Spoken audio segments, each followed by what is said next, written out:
Bonjour et bonsoir et bienvenue dans votre émission La Voix du Peuple, une émission du peuple par le peuple. Merci de votre engagement sur Radio Canal K en Suisse alémanique et sur votre radio de résistance à vous l'été. Chaque mot, chaque geste, chaque action sincère peut fissurer les murs de ce pouvoir austère.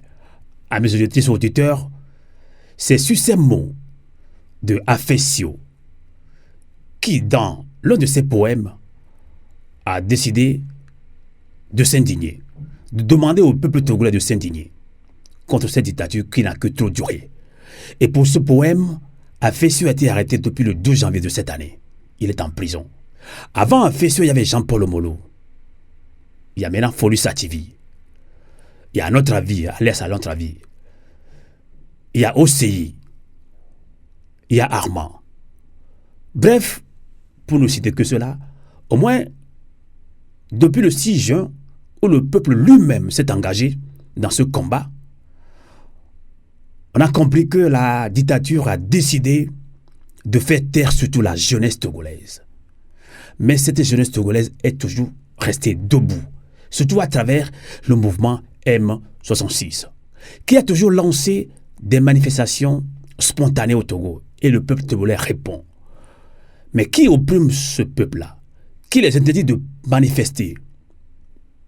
C'est Faure Gnassingbé et son armée. Car l'armée a encore tué, a bastonné le peuple. Mais le peuple est toujours debout. Quelle convergence d'action? Et en prison, comment vivent ces prisonniers politiques? Nous allons en parler tout à l'heure avec notre invité, mais aussi avec vous qui devez tapoter et partager cette émission sur Radio Canal K et sur Radio à vous l'été. Et vous qui nous suivez, sachez que c'est dans l'émission La Voix du Peuple, une émission du peuple par le peuple. Nous accueillons en ligne Abel. Bonjour Abel. Bonjour Ramos, bonjour à tous les auditeurs et tous ceux qui sont en train de nous suivre en direct. Bonjour à tout le peuple togolais, au Togo, dans la diaspora. Et mon bonjour spécial à nos frères torturés, privés de liberté, illégitimement et illégalement. Et je voudrais dire aussi un bonjour à M. Faure Gnassingbé, qui est en train de voir les Togolais croupir dans la misère, souffrir, mais qui a décidé de ne rien faire et de continuer à les torturer, à leur faire du mal chaque jour, à restreindre la connexion Internet, à faire en sorte que tout soit cher dans le pays. Je voudrais lui dire aussi bonjour.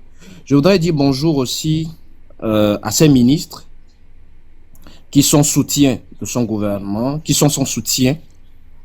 Je voudrais dire un bonjour à nos frères militaires qui prennent ce vilain plaisir à torturer leurs propres frères togolais et à aller dans des pays pour les kidnapper, pour les ramener au Togo et les torturer. Bonjour à eux aussi, parce que pour moi, nous sommes tous des Togolais. Tout à fait, Abel. Abel Kové, vous êtes activiste togolais, membre de la Task Force Les Profils Rouges, un groupe de réflexion basé dans la diaspora d'ailleurs. Alors, Abel, vous avez bien fait de dire aussi bonjour à Faure Gnassingbé, qui dirige le Togo d'une main de fer comme son papa. 38 ans après son père, Faure Gnassingbé dirige le pays avec une dictature implacable. Il a fait déjà 20 ans au pouvoir. Et après le énième coup d'État constitutionnel, le peuple togolais reste debout, malgré les arrestations, les intimidations. Malgré qu'on interdit à l'opposition et à la société civile de manifester. Et devant cette situation, le mouvement M26 est né dans la diaspora. Et ce mouvement lance des manifestations sur manifestations. Alors, répression sanglante. Il y a eu même des morts. Mais on continue ce combat. Abel, on est ici pour parler un petit peu tout à l'heure des prisonniers politiques. Tu as beaucoup d'informations pour nous, également pour nos auditrices qui doivent tapoter, partager. Alors, Abel, je pense que c'est pas surprenant, mais c'est un petit peu surprenant. Au côté panafricain et des Togolais se posent beaucoup de questions. L'information a circulé sur les réseaux sociaux. Vous l'avez vu également. Un compatriote togolais au Mali ce compatriote engagé a été kidnappé au Mali et ramené au Togo. Abel, comment en est-on arrivé là, en tant que panafricain d'abord? Alors, merci, merci beaucoup, Amos. Qu'est-ce que nous appelons d'abord panafricanisme? Est-ce que c'est nos pays seulement que nous voyons? Ceux qui crient panafricanisme, panafricanisme, est-ce qu'ils ont déjà fait des gestes envers des pays qui sont réellement sous le joug de la France-Afrique? Je ne le pense pas. Comment en est-on arrivé là? Moi, je vais dire simplement que nous sommes sautés dans quelque chose sans véritablement faire un calcul. Pourquoi je dis sans véritablement faire un calcul? Lorsque les pays là-bas, les pays dits de l'AES qui ont fait leur coup d'État, les Togolais n'ont pas cherché à comprendre les tenants et les aboutissants de la chose. Ils ont sauté dans la chose pour commencer par les soutenir. Je, je voudrais profiter ici pour dire un bonjour à Ferdinand Haïté, à Monsieur François Assogbavi, à quelques amis, nous qui nous faisions très bien insulter sur Facebook, quand nous disions attention, ce qui est en train de se passer là-bas, il faut réfléchir la chose, il faut regarder la chose, non pas avec l'émotion, mais avec la raison. On se faisait insulter, on se faisait traiter de tous les noms, on se faisait appeler des éléments de la France et tout. Mais aujourd'hui, malheureusement, je n'ai jamais voulu que ce soit comme ça. Malheureusement, les faits nous donnent raison. Il ne s'agit pas de crier panafricanisme, pour qu'on dise qu'on est panafricain. Il faut poser des gestes concrets, il faut poser des actes concrets. Et ces actes concrets, l'un de ces actes concrets, c'est de soutenir les peuples qui sont en lutte pour se défaire du joug colonial qui a continué avec nos propres frères africains. En tout cas, à mon sens, c'est la première des choses qu'il faut faire. Soutenir tous les pays. Qui parle de Djibouti, par exemple? Vous n'entendez pas parler de ce pays.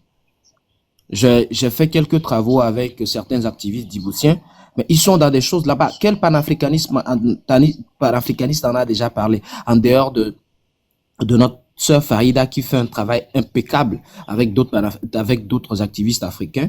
Je n'en vois pas ceux qui crient sur les réseaux à corps et à cri tous les jours qui sont panafricanistes. Je n'en ai jamais vu. Qui parle du Togo? Personne ne parle du Togo, si ce n'est pas nous les Togolais. Donc on ne peut pas parler de panafricanisme sans chercher à aider les peuples qui sont en lutte pour se défaire du joug colonial qui est continuel avec nos propres frères. On ne peut pas parler de panafricanisme sans chercher à aider ses frères, ces pays frères-là, et continuer de dire je suis panafricaniste, je ne suis panafricaniste. Ce n'est que du vent ce n'est que du vent. Et malheureusement, ce décor planté, malheureusement, nous Togolais étions tombés dans cette grande émotion-là quand ces pays dits de l'AES ont commencé leur truc. Nous Togolais, on n'a pas pris réellement la mesure de la chose. On n'a pas cherché à voir, voilà, on n'a pas cherché à voir réellement ce qui était en train de passer avant On va parler tout à l'heure de la décoration de Monsieur Robert Doucet là-bas au Mali, à Bamako. Abel, ce qui m'intéresse, donc voilà un peu. Comment en est-on arrivé là et que notre compatriote Aziz Messon a été arrêté dans un pays dit panafricain comme le Mali? Je pense que l'information est vérifiée parce que beaucoup me disent non, c'est pas au Mali qu'on l'a arrêté. Non. Mais vous avez vérifié l'information quand même, Abel.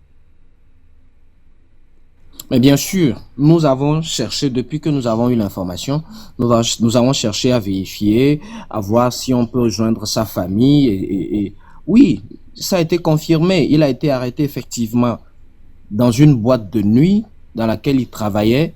Et selon nos informations, le quartier dans lequel il travaillait s'appelle Hippodrome, pour ceux qui connaissent Bamako. Dans une rue appelée rue Princesse.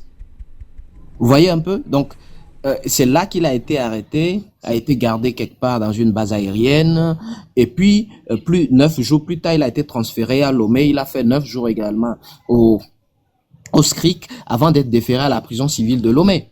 L'information est vérifiée. Les gens ne peuvent pas aujourd'hui, les gens n'ont pas de raison pour nous dire que, bon voilà, on est en train de jeter du sable dans le gari de ceux-là. Non, ceux-là, ils sont tous sauf panafricanistes.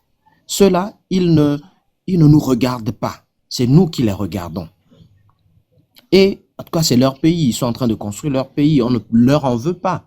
Mais ce que nous, Togolais, nous devons faire aujourd'hui, c'est de regarder vers nous aussi. Qui nous regarde dans tout ce que nous sommes en train de faire là? Qui nous regarde? Qui nous apporte réellement son soutien? Est-ce que les gens ne viennent? Nous avons soutenu ces gens-là. Les gens les ont bien soutenus. Mais aujourd'hui, que nous sommes debout, qu'est-ce qu'ils nous font? Rien. Ils cherchent plutôt des moyens pour nous torpiller. Vous vous rappelez encore de ce monsieur-là, Ibrahim Maïga du Burkina, qui faisait la louange de Faure Gnassingbé quand nous avons commencé par manifester. Vous vous rappelez encore, Amos? Tout à fait. Simplement parce que ces gens-là ils sont autre chose que panafricanistes. Ils ne le sont pas. Et donc, nous sommes tombés dans ce piège. Les Togolais qui sont au Mali ont peut-être pensé, au Mali, au Niger, au Burkina, ont peut-être pensé que ces gens-là étaient vrais et ont voulu mettre leur espoir en eux. Ce n'est qu'une illusion. Si peut-être les gens nous avaient écoutés dès le début, on n'en serait pas arrivé là. Malheureusement, on en est là. Maintenant, il faut réfléchir à sortir de là. D'accord. Alors, notre compatriote a été kidnappé au Mali. Et tout simplement, il s'engage, il critique Faure Gnassingbé avec véhémence. Faure Gnassingbé a des tentacules au-delà du Togo. Oui, ça ne nous surprend pas. On a déjà alerté beaucoup de Togolais dans ce cas-là. Voilà la réalité. L'information est vérifiée. Notre compatriote Aziz Maïsan a été bien kidnappé au Mali et rapatrié au Togo, actuellement en prison. Et est-ce que vous avez eu des nouvelles de son état de détention? Alors, comme tous les détenus, Amos, comme tu le sais, notre compatriote, quand il a été arrêté, d'abord, sa famille n'était pas au courant. Il a été kidnappé. Donc, sa famille n'était pas au courant. Pendant les 18 jours, dont 9 jours à la base aérienne à Bamako, là-bas, et 9 jours au SCRIC à Lomé, là-bas, sa famille n'était pas au courant. On l'a amené à la prison, on l'a jeté comme ça. Et Amos, il vit dans une condition déplorable aujourd'hui. Et si rien n'est fait, ne soyons pas étonnés qu'il en crève. Pourquoi je le dis? Parce que selon nos informations, il dort quelque part à la prison qu'on appelle échappement. Là-bas, les gens ne se couchent pas. La nuit, je pense qu'il faut bien expliquer la situation pour nos panafricains.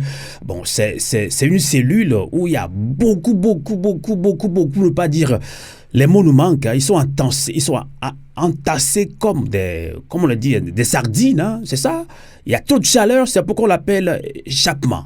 C'est ça. Il faut expliquer la situation, surtout aux panafricains, hein, ou même... exactement. Voilà. Exactement. Si tu dis ils sont entassés, moi je vais dire le mot est faible. Ils sont surentassés. Surentassés. Parce que s'ils étaient entassés simplement, ils pouvaient au moins se coucher. Mais là, ils sont surentassés à telle enseigne que tu ne peux même pas te coucher. Tu es resté assis. Et à moi, ça fait mal. Je vais le dire, mais ça fait mal. Il y a des gens qui s'asseyent jusqu'à leurs fesses font des ampoules et ça crée de la plaie aux fesses des gens. C'est-à-dire que, tu imagines un peu, c'est comme on prenait nos grands-parents, on les entassait quelque part avant que le bateau ne vienne les amener en Amérique. C'est exactement les conditions dans lesquelles ceux qui ont eu la chance de visiter une fois la maison des esclaves à Boudrafort, quand vous allez dans le souterrain, c'est exactement comme ça. Les gens s'asseyent comme ça sur eux jusqu'à ce que leurs fesses ne fassent des plaies. Et notre frère est dans cette situation actuellement. Ses pieds sont gonflés actuellement. Difficilement, il arrive à marcher. Et pratiquement tous les prisonniers, les jeunes arrêtés sont passés par là. Sont passés par là, exactement. Et pire encore pour notre frère, comme personne ne sait qu'il a été arrêté, vous voyez, les prisons au pays, d'abord, on ne donne pas à manger à ceux qui sont dehors, on va donner à manger aux prisonniers. Il ne mange pas bien. Et il est souffrant actuellement. Il est même très souffrant actuellement.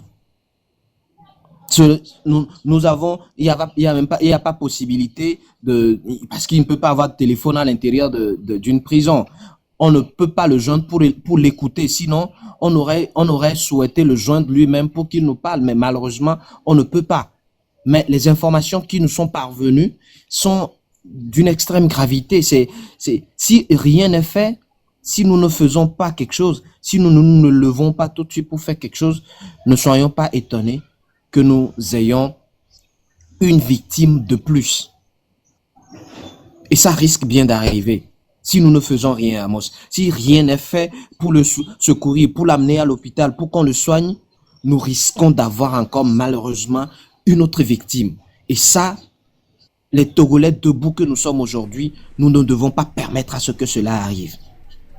Tout à Nous fait. ne devons pas du tout le permettre. Je vais profiter, Amos, si tu le permets. Les OCI, les Arma, les Abel Atisso, ils sont les Chimène à Pévon. Ils sont pleins qui ont été arrêtés il y a quelques semaines encore, qui sont dans ces conditions-là. Et nous ne pouvons pas nous taire. Ce n'est pas possible. Mimate Bonou quoi? Mimate Bonou les dios. Mimate Tachipomia Novio. Chimène a Eville ici. Elle a un enfant de 4 ans. Vous imaginez? Evie de 4 ans. Evie de 4 ans et au kidnappé Chimène les maudits et Tronso Domek Banayo. Continuez en français. On va aborder les sujets aussi Amina plus tard. Continuez en français surtout pour la communauté internationale et nos amis panafricains qui nous suivent. Abel. Merci Amos. Tu vois, Chimène, cette jeune dame-là, maman d'un enfant de 4 ans, en revenant du boulot qui a été kidnappée. Elle a été kidnappée un jeudi. Et ce n'est que le lundi que sa famille apprend même là où elle est. Vous imaginez un peu? En fait, au Togo, ce qu'il faut dire aujourd'hui, au Togo, ce ne sont pas des arrestations qu'on fait, mais ce sont des kidnappings. Et ce kidnapping-là va aujourd'hui au-delà des frontières du Togo, comme on a fait pour notre frère Azi Vincent Godfrey, qui a été kidnappé là-bas à Bamako. Vous imaginez? Nous ne sommes plus dans un État, mais nous sommes dans une mafia. Parce que au moins, on pourrait arrêter les gens légalement. Quand on arrête quelqu'un, on permet à la personne d'appeler, d'informer au moins sa famille ou bien ses proches pour que sa famille sache les démarches à faire. Mais au Togo, ce n'est pas comme ça. On kidnappe la personne, on met la personne quelque part, torturée bien sûr, et ce n'est qu'après, les familles même font des recherches. Et souvent, comment ça se passe? Les gens, la famille se dit, bon, on va aller dans tel commissariat voir, on va aller à tel endroit voir, et ce n'est qu'en faisant comme ça qu'on se rend compte que la personne a été arrêtée. Ce n'est pas digne d'un État. Ce n'est pas digne d'un État. C'est dommage que nos frères compatriotes engagés vivent ces situations en prison. Léla, Chimène et autres, des femmes aussi. Léla aussi a une fille, Chimène aussi. Alors la situation est très grave. Vous avez traité tout à l'heure l'état de mafia. Et puisque des jeunes sont arrêtés, kidnappés, que leurs reproches tombent exactement, selon vous? Pour le cas, je vais commencer par le cas de notre frère Azi. Selon les informations que nous avons, c'est qu'il fait partie d'un groupe WhatsApp. Aziz Messon qui a été kidnappé au Mali. À Bamako. À Mali, au Bamako, voilà. Au Mali, à Bamako, pardon. Alors, selon nos informations, il fait partie d'un groupe WhatsApp dénommé, si ma mémoire est bonne, je crois que je l'ai noté, Brigade, voilà, BRD Togo, Brigade révolutionnaire pour la défense du Togo. Voilà, il fait partie de ce groupe-là. Et c'est dans ce groupe, on partage les images des tortures que nos frères ont subies le 6 juin, lors de la manifestation d'anniversaire de Fanya Simbe. Et dans ce groupe, on partageait ces choses, et c'est là, il aurait réagi pour dire, c'est pas normal. C'est normal que quand tu vois des photos, des tortures, des images de torture de tes propres frères, tu es un être humain, c'est normal que tu ne puisses pas supporter que ça t'indigne. Alors, sa faute, c'est cette indignation-là. Ce qu'on reproche à nos autres frères, c'est pareil. Pourquoi ils s'indignent contre les injustices? Pourquoi ils se lèvent contre les injustices? C'est tout. Le seul motif aussi qu'on a toujours connu, tentative à la sûreté de l'État, c'est ça. C'est là où je l'ai en venir justement. Au Togo, la spécialité, c'est que on t'arrête d'abord, on prend ton téléphone, on fouille, on voit ceux avec qui tu discutes, on les kidnappe aussi. C'est après ça qu'on cherche à voir, bon, quel chef d'accusation on peut attribuer. Parce que, justement, les gens ne font absolument rien de mauvais. Tout ce qu'ils font, c'est de dénoncer les injustices, les abus de pouvoir. On veut aussi être libre, on veut manger à notre faim, on veut que le prix de l'électricité baisse, on veut que nos enfants puissent rêver au Togo et construire leur vie au Togo. C'est tout ce que les Togolais disent. Aucun Togolais n'a cherché à déstabiliser qui que ce soit. D'ailleurs, nous aimons tellement notre pays que nous n'en sommes pas capables. Nous n'en sommes pas du tout capables. D'accord. Amos, je ne suis pas sûr que tu sois capable aujourd'hui d'appeler les gens à aller brûler des choses au Togo. Tu ne pourras pas le faire parce que tu aimes tellement le Togo que tu ne veux pas le voir à feu et à sang. Mais on a comme l'impression que, pas comme l'impression, et c'est ce qu'ils nous ont toujours démontré, M. Faure Gnassingbé en venant au pouvoir en 2005, il y a eu au bas mot 400-500 morts selon l'ONU, plus de 1000 morts selon les organisations locales, des blessés partout. C'est ce qu'ils ont fait et ça a continué. Et ce qu'on reproche à nos frères et sœurs, c'est d'avoir dénoncé ces choses. D'accord. Ce n'est pas normal. Alors, il y a quelques jours, on a vu, le journal Liberté l'a publié à la une, légitimation des miliciens au Togo. Une humiliation totale, a écrit le journal Liberté au Togo. En tout cas, chapeau à nos confrères qui continuent à dénoncer. Alors, il y en a au Togo qui ont le droit de s'organiser comme des sentinelles de la République. Et là, d'autres, quand ils s'organisent dans des groupes WhatsApp pour aussi défendre, selon l'article 150 de notre Constitution, on les arrête. Le cas de OCI et des Agbagnon aussi en dit long, Abel. À l'entame de cette émission, j'ai utilisé une expression ou un mot, j'ai dit « nous sommes dans une mafia ». Je vais peut-être encore utiliser le mot, mais pourquoi je l'utilise? Ce n'est pour insulter personne. Mais les méthodes utilisées ressemblent exactement à ça.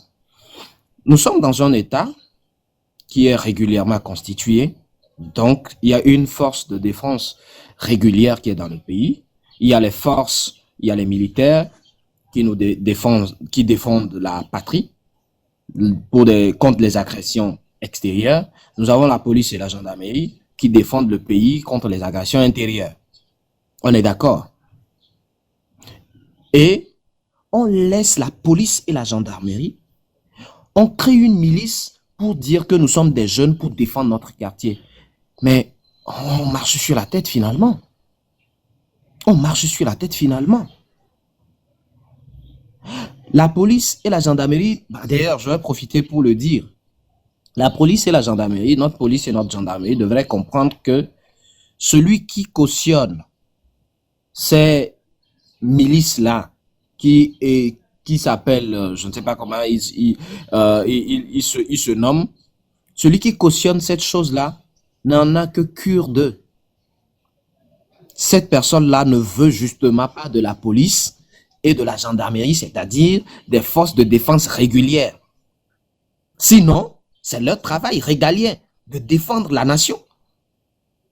On n'a pas à sous-traiter, je ne sais même pas s'il faut parler de sous-traitance, on n'a pas à confier la sécurité de notre pays à des miliciens, alors que notre argent paye la police, notre argent paye la gendarmerie justement pour faire ce travail. Au moment où les miliciens seront en train de défendre la patrie, les militaires, les policiers et les gendarmes seront en train de faire quoi? De dormir au moment où notre argent les paye? Justement. Mais Coco, que se cache-t-il vraiment derrière ce groupe de miliciens sentinelles proches du pouvoir, selon vous? Bonjour Abel, bonjour Sylvain. Je vais répondre de manière spécifique à la question posée. Ah d'accord, bienvenue Coco. Merci à bonjour tous. Et bonsoir. Alors, merci déjà pour les contributions d'Abel sur les questions précédentes. Je réponds à la question spécifique que tu viens de poser. Qu'est-ce qui se cache derrière ces miliciens? Alors, on n'est pas sans savoir que ces sentinelles ont été institutionnalisées depuis des années. Pour ceux qui ne le savent pas, ils ont été institutionnalisés, mais mis en veille depuis quelques années. Donc ça fait très longtemps qu'ils opèrent. Que cette institution, en tout cas, existe légalement. Mais qui n'opérait plus de façon intense ou connue.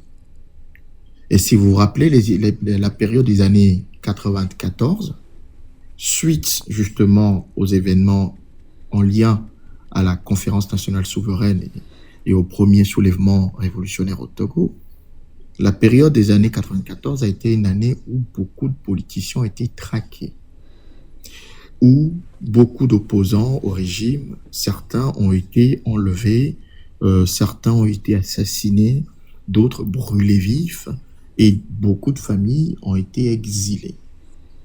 Si on se rappelle, il y a eu beaucoup de gens qui intervenaient autour d'un certain quartier de Lomé qui était réputé, qui s'appelait le quartier Adéhui.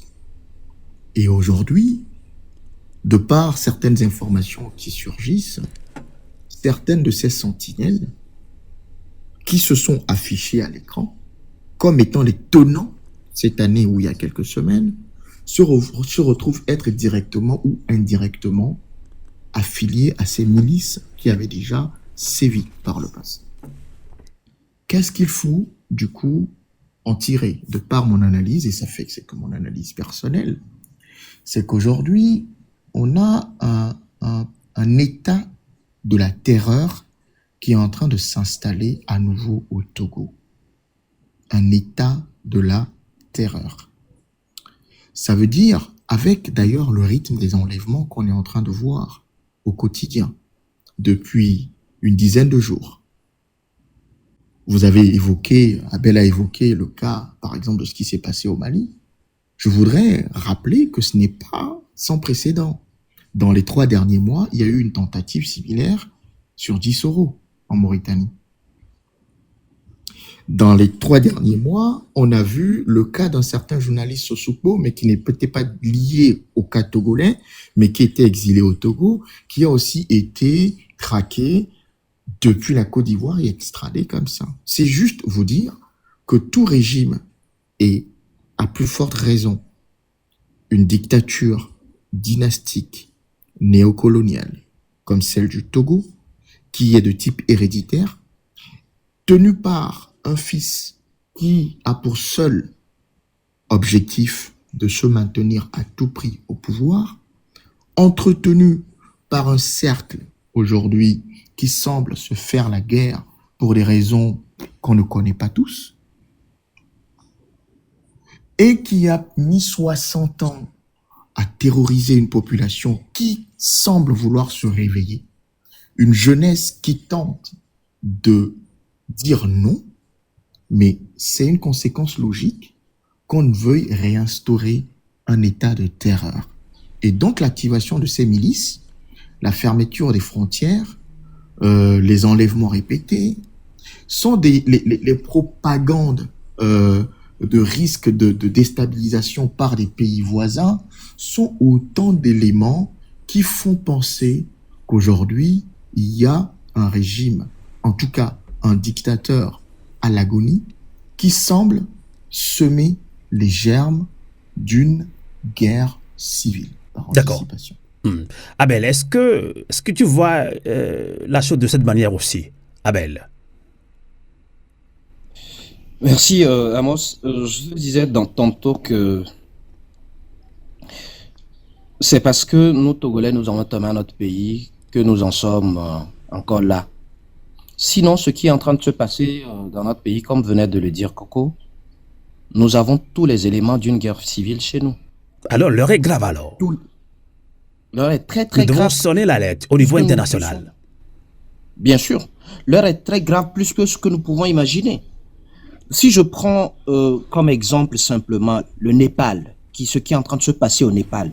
Vous avez vu les images qui se passent? Comment on brûle la maison des ministres et autres? Ça peut tout de suite virer à notre tour, en une guerre civile, c'est possible. Mais au Togo, on a vécu 10 000 fois pire.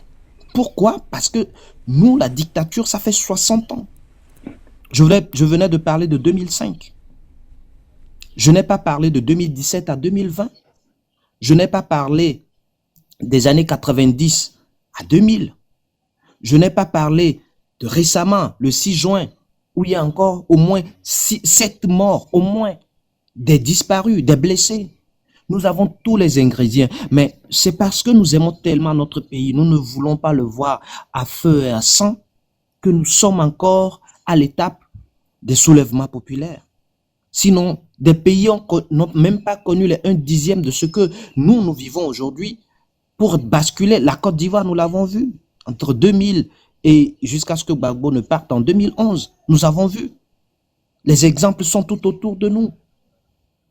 Tous les ingrédients sont là. Mais je voudrais appeler les Togolais ici. Continuons à être comme nous sommes. Moi, je suis convaincu que nous allons finir par défaire ce système. Continuons à travailler pacifiquement. C'est ça qui est le plus important parce que nous ne pouvons pas nous entretuer et nous aurons à construire le pays avec quoi? Ce sont les humains qui construisent un pays. Continuons à travailler pacifiquement. Notre pays nous le demande. Tout à fait. Merci de tapoter, partager. Vous qui venez de nous rejoindre, vous êtes dans l'émission La Voix du Peuple, une émission du peuple par le peuple, émission à réécouter sur Radio Canal K en Suisse alémanique, notamment Aro en Suisse alémanique, également sur votre radio de résistance, Radio Avouleté, Keleketani en Bambara au Mali, et en thème Koukoulé. C'est une tapoter, partager. Nous parlons de la traque, des jeunes surtout, ces derniers temps à Lomé, ils sont plus d'une dizaine actuellement en prison, torturés moralement et physiquement. Nous allons parler aussi de l'organisation, en gros, du peuple togolais lui-même à travers le mouvement M66 et le Togolais Lambda aussi, et les leaders d'opinion. Alors, on va continuer cette émission et tout en parlant des prisonniers politiques. Abel, on va parler de ce prisonnier politique qui est toujours engagé, même s'il est encore malade, qui a entamé une grève de faim. Abel. Il s'appelle Aziz Goma. Aziz Goma. Abdul Aziz Goma. Il a 56 ans aujourd'hui. Il a été arrêté en 2018. Et pour nos auditeurs, vous allez imaginer jusqu'où va l'atrocité dans laquelle les Togolais vivent. Il a été arrêté pourquoi? Il a un frère qui a reçu des gens qui ont manifesté en 2017-2018. Il les a reçus chez lui à la maison. Et ce frère voulait les héberger. Abdul Aziz Goma, étant en Irlande et de passage, en fait, il est revenu dans son pays d'origine parce qu'il est irlandais de nationalité. Quand il a vu son frère voulant héberger ces gens-là à la maison, il s'est dit, eh ben, écoute, ces gens-là, il fait déjà nuit. En plus, je ne les connais pas.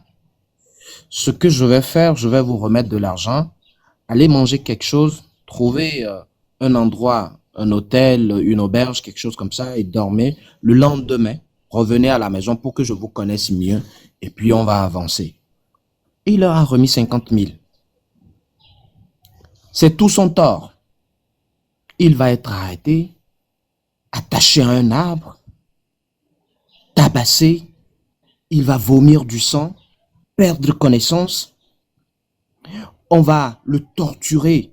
Et à l'heure où je vous parle, un monsieur qui marchait sur ses deux pieds avant de rentrer là, aujourd'hui, ne peut pas se déplacer. Je vous invite à aller lire la presse, le triangle des enjeux et le caractère qui sont sortis aujourd'hui. Vous allez le voir. Il a laissé son témoignage dedans. Il a d'ailleurs laissé même une lettre ouverte à monsieur Fonia Singbe dedans, détaillant ce qu'il a vécu. C'est atroce si on voit ça. Mais ce monsieur, malgré sa santé-là, fragile, dit non, ce que nous sommes en train de subir n'est pas juste, n'est pas normal. Je vais entamer une grève de la faim pour me faire entendre, pour faire entendre le cri de nos frères et sœurs qui sont arrêtés injustement. Dora, dont l'enfant avait 4 mois, qui a été arrêté. Leila, dont la petite fille qui avait à peine 1 an, qui a été arrêtée en 2019. Chimène qui vient d'être arrêté. Pour ceux-là, moi, je vais me sacrifier. Et ça fait aujourd'hui 15 jours qu'il fait une grève de la faim. 15 jours. Quelqu'un qui était déjà très malade. 15 jours. Et Amos, ça va être peut-être encore plus choquant pour tes auditeurs. Quand il avait commencé la grève, 3 jours après, il devrait aller à l'hôpital. Et tiens-toi bien, au Togo, les prisonniers politiques vont à l'hôpital à leurs propres frais.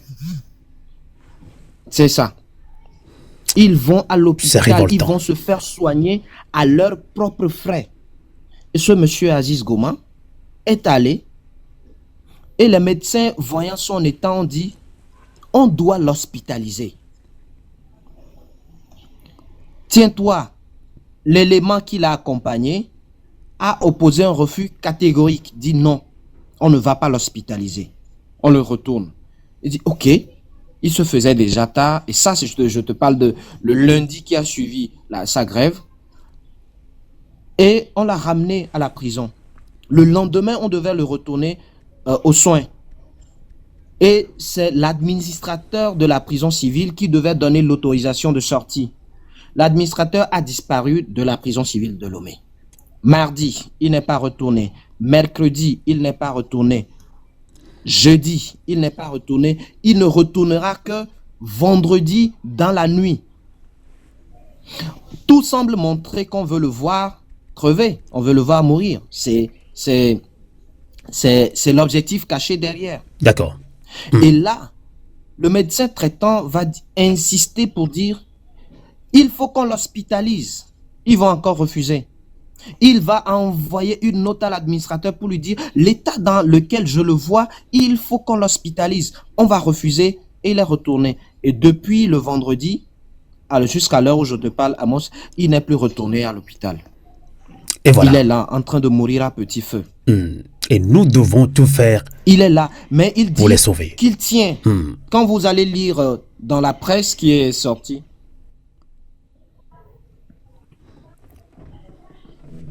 oui, Amos, vas-y, Amos. Oui, je crois que nous sommes en train d'être attaqués. Il faut que les gens tapotent davantage. Exactement, c'est ce que j'allais dire. Nous sommes en train d'être attaqués. Donc, je pense que c'est à vous de le faire, hein, auditeurs, auditrices de radio, Canal K de radio, à vous dire sur TikTok Live, tapoter, partager. On m'a dit, on nous a conseillé d'envoyer des petits fleurs aussi pour soutenir ce live, tapoter, partager. Alors, plutôt Coco, vous avez écouté tout à l'heure Abel Kové, qui est activiste togolais, membre de la Task Force Les Profils Rouges, un groupe de réflexion dans la diaspora, le calvaire que subissent nos prisonniers politiques, ou bien les prisonniers politiques au Togo, c'est révoltant. Alors, comment traduire nos révoltes en actions concrètes? Alors, comment d'abord soutenir ces prisonniers politiques, sous tous les plans, et Coco?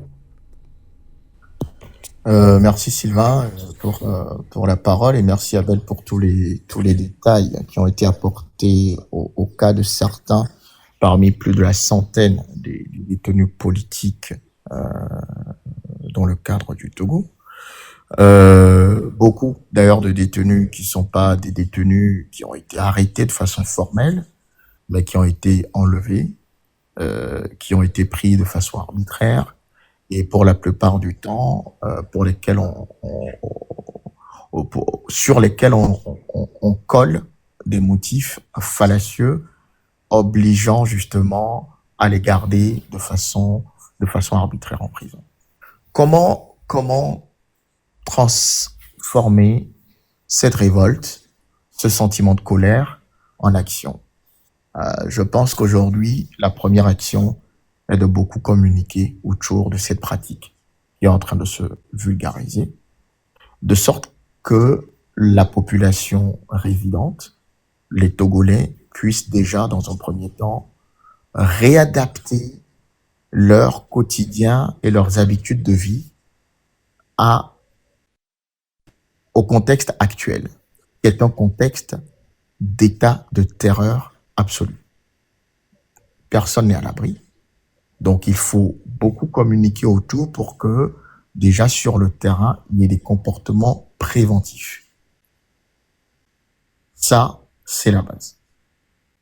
Donc, la discussion, le panel aujourd'hui ouvert par Radio Avolité, qui permet à Abel de contribuer, de partager des informations sur ce sujet, est déjà une forme d'action.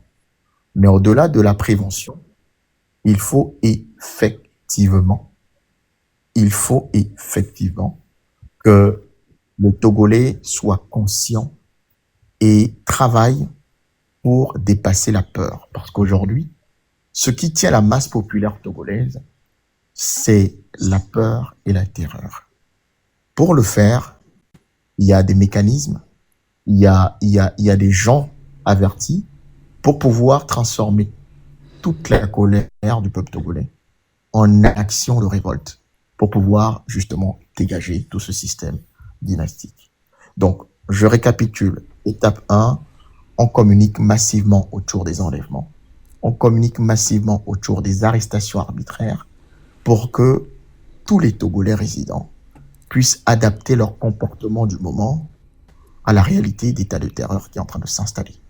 Donc, qu'on surveille nos déplacements nous-mêmes, qu'on ne laisse pas dans la rue des gens qui viennent enlever des gens en plein jour ou au lieu de travail, etc.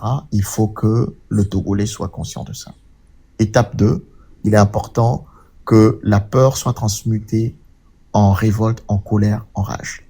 Mais comment aider les prisonniers qui sont déjà pris? Il y a différentes actions aujourd'hui qui sont menées, surtout portées par la diaspora. Il y en a une qui est portée par justement les PRT, les profils rouges Togo, notamment coordonnée par Abel, qui concerne une levée de fonds en coordination avec Amron pour justement prendre en charge les besoins des enfants des prisonniers politiques actuellement. Je vais laisser le soin à Abel de pouvoir élaborer autour. Mais bien avant ça, depuis bientôt une dizaine ou une quinzaine d'années, il y a aussi une action portée par le compatriote Pogli du Moltra sur l'assistance et l'aide à tous les prisonniers politiques du Togo. Il a aussi une levée de fonds qu'il avait tenté, qui a connu des moments difficiles à l'époque, parce qu'il a commencé depuis quand même quelques années, et qui aujourd'hui a ravivé, et pour lesquels j'invite tout Togolais résident ou de la diaspora qui en a les capacités, même si c'est 1 franc qui est donné. Ça permet aujourd'hui d'aider les prisonniers politiques à se faire soigner. Ça permet aujourd'hui d'aider les prisonniers, les familles des prisonniers à subvenir à leurs besoins, à la nourriture. Et même pour se laver des fois, il faut payer en prison. Donc, tous ces éléments, voilà. D'accord. En tout cas, il faut aussi coordonner tout ça là. Je pense qu'il y avait aussi le mouvement pyramide de Thie Nyamasadi Lorsonelo, qui depuis fort longtemps aussi prend à cœur, j'allais dire, ces questions de prisonniers, en termes de soutien aux prisonniers et politique. Est apporté, partagé. Alors, Abel, comment soutenir ces prisonniers dans tous les domaines possibles, surtout côté financier? Nous devons aussi nous coordonner, Abel. Et je pense que beaucoup de Togolais aussi sont conscients de ce que vous dites aujourd'hui, et que Aziz Goma, par exemple, doit aller à l'hôpital à ses frais. Ça sort de l'entendement quand même. Vous emprisonnez nos compatriotes et vous nous obligez, peuple, à les soigner, à les nourrir. C'est révoltant quand même, Abel. Amos, mais tu n'es pas à la fin de tes surprises. Non seulement ils se soignent à leurs propres frais, mais là, je vais profiter en même temps, à la suite de ton interpellation là, pour lancer à nos compatriotes. Nos frères disent qu'ils ne mangent même pas à la prison et qu'actuellement, ils n'ont pas besoin qu'on leur amène de l'argent, mais qu'on leur amène du riz, de l'huile, du haricot, de la farine de maïs pour tous ceux qui le peuvent. Tu imagines jusqu'où ils sont en train de souffrir. Ils ont dit selon nos sources qui nous ont dit qu'ils ont besoin de ces choses, ils ont dit, nous ne voulons pas qu'on nous amène de l'argent, mais que très rapidement, on nous amène de la nourriture à manger. C'est que si je n'ai jamais visité l'enfer, peut-être on va demander au pasteur qui a fait l'expérience, mais je crois que s'il y a l'enfer, c'est ce que nos frères sont en train de vivre. La prison au Togo, c'est l'enfer. La prison c'est ce qu'il y avait écrit, un documentaire. Allez taper dans Google, la prison, c'est l'enfer. Tapez Zeus Asiadouva ou encore Journal La Liberté, bien Liberté. Vous allez voir, c'est un documentaire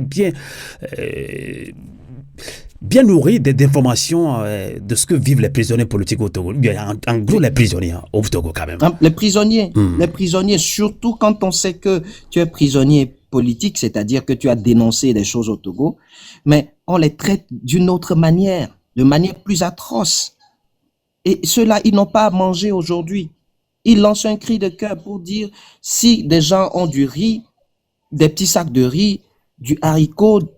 C'est vrai que je sais qu'au Togo, c'est difficile aujourd'hui, même ceux qui sont dehors peinent difficilement à manger une fois par jour. Mais eux, là, ils sont enfermés. Et c'est justement un cri de cœur que je suis en train de lancer. Il y a effectivement des mouvements. Il y a des mouvements qui sont en train de réagir aujourd'hui. Je vois que tu reçois un appel quand même, Abel. Il y a des mouvements qui s'organisent autour de ces choses. Il y a Pyramide qui est là. Il y a Moltra qui est là. Si vous ne pouvez pas interagir directement avec nos frères à Lomé, voyez avec ces organismes-là, avec ces organisations, envoyez ce que vous pouvez envoyer pour qu'ils puissent au moins survivre. C'est important pour qu'ils ne sentent pas que nous qui sommes dehors, nous les avons abandonnés. Et justement, c'est là où je voudrais revenir un peu sur ce que Coco disait.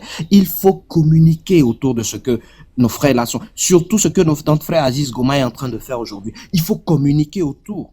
En tout cas, je pense que surtout la diaspora le fait suffisamment. Oui, ils sont en train de souffrir, mais ils n'ont jamais baissé les bras. Il faut que nous le fassions. C'est notre travail.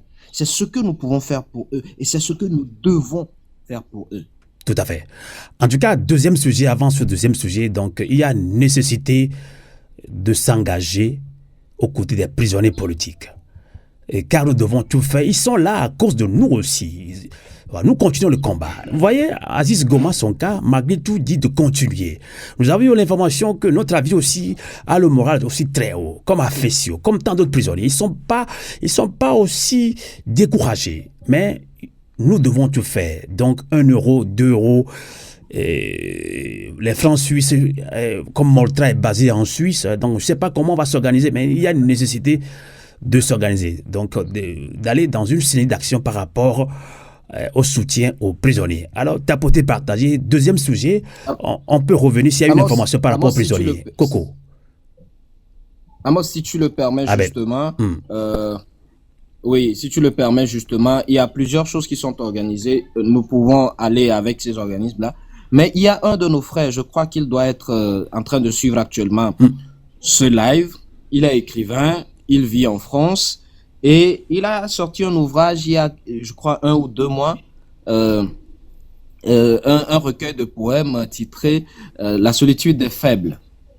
Il dit qu'il va reverser, l'ouvrage se trouve sur Amazon, il dit qu'il va reverser tout ce qu'il gagnera sur cet ouvrage-là, il va le reverser pour soutenir et les enfants des prisonniers et le reste, tout ce qui concerne les prisonniers, que cet argent, il ne le touchera pas.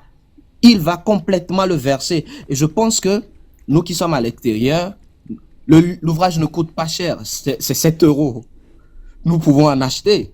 Et ce qui reste, il va verser ça. Je crois que c'est quelque chose que nous devons faire parce que si j'achète cet ouvrage-là, qu'est-ce qui se passe?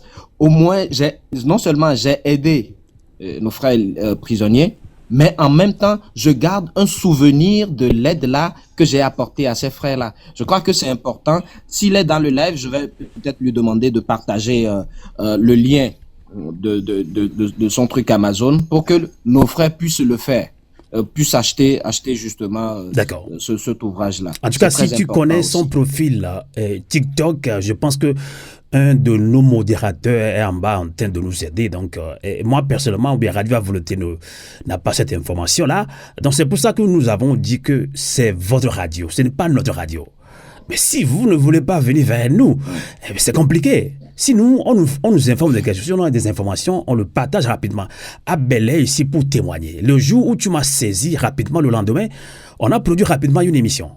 Nous, on ne monnaie pas notre émission. Mais on a gâté notre émission. Donc Abel, tu peux témoigner parce que je pense qu'on est très mal organisé. Des fois, ça me rend nerveux. Abel, ça me rend nerveux. Nous ne sommes pas dans la concurrence au peuple togolais. Mais les concurrences, c'est quoi? Mais nos radios sont la concurrence en Amérique. On doit montrer la concurrence en Amérique. Puis on les gagne parce que elle a un pénam quoi. On doit pyramide, les concurrents sont américains. Donc, à nous qui milons américains, on va même dire si on enseigne, on va même radio de résistance bini. Mais là, information va n'amia, mais là, bon, bien donc c'est compliqué quoi. À moi le coup d'amener les gars mais quoi. À mais ça veut changer de mentalité vite que les jours.